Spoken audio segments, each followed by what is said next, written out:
un barco portacontenedores zarpa desde Nueva York con rumbo a Londres. En su interior se encuentra un motor de fuelóleo de proporciones descomunales, 351 metros cuadrados y más de 109.000 caballos de fuerza, y un propósito claro: empujar cientos de miles de toneladas a través del océano.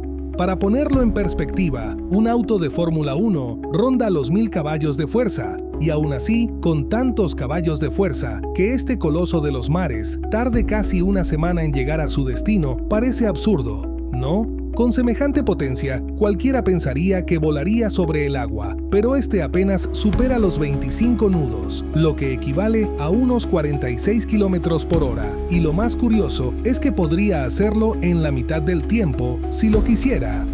Pero no lo hace, y esta lentitud, lejos de ser un defecto, es una de las mayores demostraciones de ingeniería que existen, y ahora te explicaremos el porqué.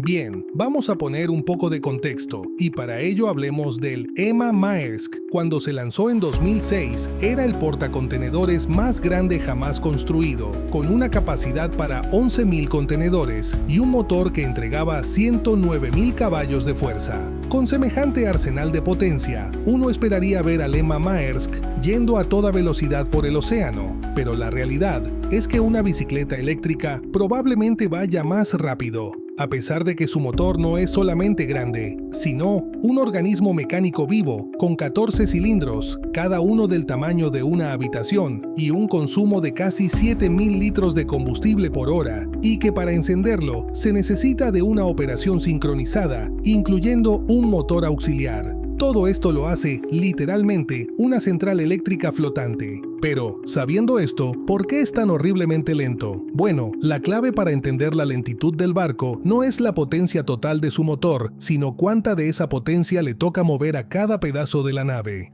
A ver, piénsalo de esta forma: cada caballo de fuerza del motor es como un trabajador que debe empujar una parte del peso del barco. Como un buque portacontenedores es inmensamente pesado, con hasta 200.000 toneladas de masa, a cada uno de esos trabajadores le toca una carga absolutamente brutal. No importa lo fuerte que sea esa persona, el peso es tan desproporcionado que solo podrá moverlo de a poco y de forma increíblemente lenta. Por eso, aunque el motor en su conjunto es un gigante por su tamaño, la fuerza real que se aplica a cada tonelada es diminuta. Y aquí viene otro dato que lo pone todo en perspectiva. Si el EMA Maersk necesitara detenerse por completo, tardaría más de 5 kilómetros en hacerlo, incluso con los motores en reversa. Su masa es tan colosal que detenerla no se mide en segundos, sino en minutos. La segunda razón de su lentitud es el agua. Cuando un objeto se mueve, enfrenta resistencia del medio. En el aire, esa resistencia es relativamente baja, por eso los aviones vuelan a 900 km por hora, sin mayor inconveniente.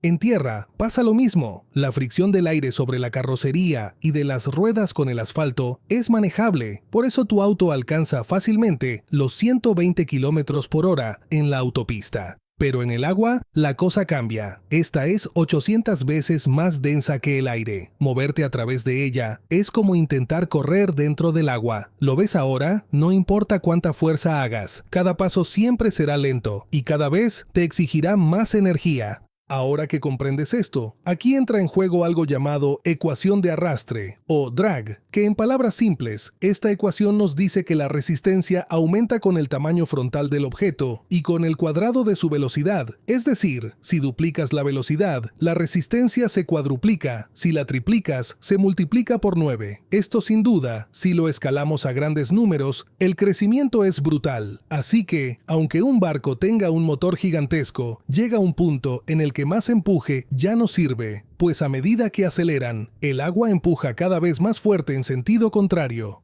Aquí se llega al punto conocido como la velocidad terminal, donde toda la potencia del motor se consume en vencer esa resistencia. Para el EMA Maersk, ese punto está en 25 nudos. No importa cuántos caballos le agregues, el inmenso océano siempre ganará a la ingeniería humana.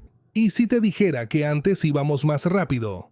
A finales del siglo XIX y durante buena parte del XX, los océanos eran una pista de carreras. Las grandes navieras competían por un premio, el Blue Riband, el título al barco más rápido en cruzar el Atlántico. Ganarlo era símbolo de prestigio nacional. Cada nudo extra de velocidad era una victoria política y de orgullo industrial. Barcos legendarios como el Cutty Sark, impulsados solo por el viento, alcanzaban 17 nudos. Luego vinieron los grandes transatlánticos como el Queen Mary o el United States, que superaban los 30 nudos gracias a sus turbinas de vapor. Eran auténticas maravillas de la ingeniería, pero también monstruos voraces, capaces de consumir miles de toneladas de combustible solo por mantener su récord de velocidad, aunque también eran mucho más pequeños que los barcos actuales. Sin embargo, todo cambió con el tiempo. Los aviones comerciales comenzaron a dominar los viajes entre continentes. El petróleo se encareció y la economía reemplazó al orgullo como motor de la industria. Las navieras entendieron que cada nudo ganado costaba una fortuna, provocando que la era de las carreras marítimas llegase a su fin.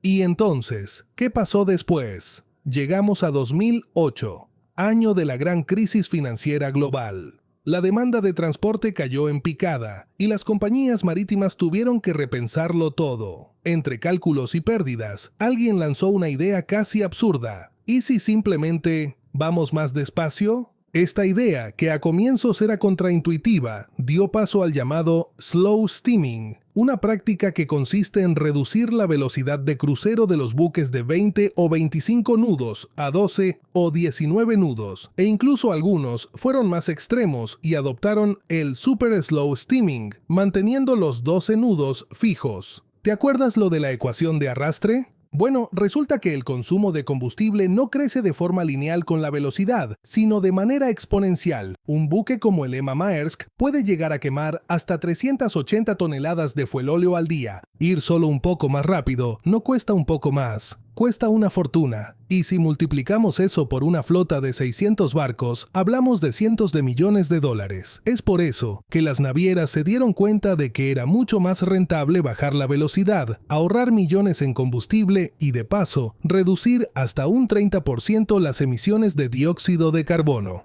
Y para que comprendas la magnitud de esa eficiencia, un coche común mueve una persona a unos 15 kilómetros por cada litro de combustible. Un avión de carga puede mover 1 tonelada de mercancía apenas 2 kilómetros con esa misma cantidad de combustible. Y un portacontenedores, en cambio, puede transportar 1 tonelada unos 2.000 kilómetros con 1 litro de fuelóleo. Y nada de eso sería posible sin su pieza más subestimada, la hélice. En barcos como el Emma Maersk, esa sola hélice mide 9 metros de diámetro y está fabricada en una sola pieza de aleación de níquel, aluminio y bronce. Es única, diseñada a medida para el casco. Un error de apenas unos milímetros puede significar miles de litros de combustible desperdiciados cada día. También es curioso que, a pesar de toda esta obsesión por la eficiencia, no existe ningún límite de velocidad obligatorio para los barcos comerciales. Nadie los obliga a ir despacio, lo hacen porque les conviene. Así que, como ya ves, no es que no podamos construir barcos rápidos, claro que podemos. Ahí tienes los ferries tipo catamarán. Estos tienen 2 cascos delgados en lugar de uno gordo.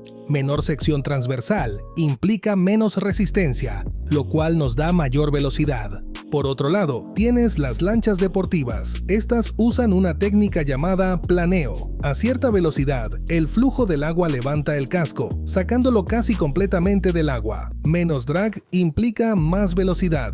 Algo similar sucede con los hidroalas, quienes de por sí van un paso más allá, pues tienen alas submarinas que generan sustentación, levantando todo el casco fuera del agua, alcanzando velocidades de hasta 50 nudos o más. Y luego están los buques militares, sean destructores, fragatas, portaaviones o cualquier otro. Muchos superan los 30 nudos fácilmente, pero claro, porque en combate la velocidad es necesaria. Además, estos barcos no transportan 200.000 toneladas de carga, ni mucho menos les importa quemar el combustible. Eso lo paga el Estado. Entonces la lección es clara, no es que no podamos construir barcos rápidos, es que casi nunca conviene hacerlo. Ahora sí, volvamos a la pregunta inicial. ¿Por qué los barcos gigantes son tan tediosamente lentos? En el siglo XIX, cruzar el Atlántico en barco era la única opción. y la velocidad era cuestión de vida o muerte, sea porque se tratase de pasajeros enfermos, por negocios o por ventaja comercial. Pero ya hoy los aviones hacen ese trabajo, a diferencia de los barcos quienes se especializaron en otra cosa: mover montañas de carga de la forma más barata posible. Recuerda que el 90% del comercio global, ropa, electrónica, alimentos, materias primas, viaja en estos gigantes lentos, porque son eficientes. Y de hecho, ahora lo son más, pues la nueva generación de buques incorpora sistemas de inteligencia artificial que ajustan la velocidad y la ruta en tiempo real, según el clima, las corrientes o la congestión en los puertos. Empresas como Orca AI o StormGeo ya equipan miles de barcos con algoritmos que predicen tormentas, detectan tráfico marítimo, estiman consumo de combustible y hasta evitan zonas con fuertes vientos para ahorrar energía. Se estima que esta optimización puede reducir hasta 47 millones de toneladas de dióxido de carbono al año y recortar gastos de combustible en decenas de millones de dólares. Y si quieres seguir conociendo datos impactantes sobre el mundo de los grandes buques comerciales, te dejamos con este video. Créeme, no te arrepentirás de verlo.